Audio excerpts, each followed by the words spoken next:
सांस्कृतिक राजधानी पुणे आता गुन्हेगारांचं शहर बनत आहे। पुण्यात गुन्हेगारीच्या घटनांमध्ये मोठ्या प्रमाणात वाढ झाली। गुन्हेगारांना पोलिसांचा धाकच उरला नाही। पुणे पोलीस आता गुन्हेगारांना पाठीशी घालते का असा प्रश्न निर्माण होतोय। पुणे शहराला गुन्हेगारीचा विळखा पाहायला मिळतोय। पाहूया गेल्या काही दिवसातील पुण्यातील गुन्हेगारीचा घटनाक्रम। 27 ऑगस्ट चंदननगरमध्ये हत्या झाली। 1 सप्टेंबर वनराज आंदेकर यांची हत्या।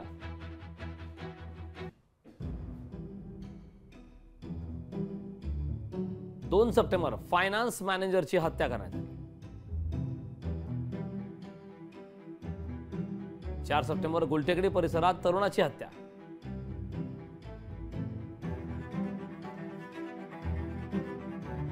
4 सप्टेंबर दुय्यम निर्बंधक कार्यालयात लाचखोरी।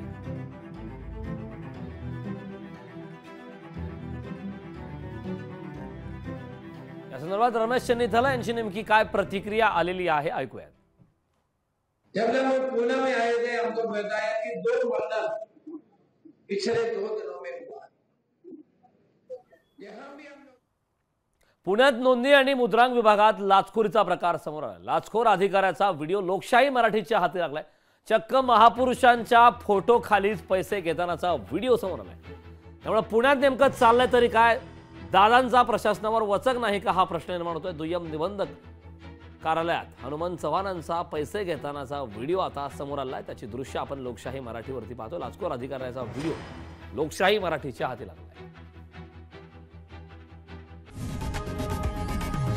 लोकशाही मराठी ऐका, पहा, जागरूक रहा।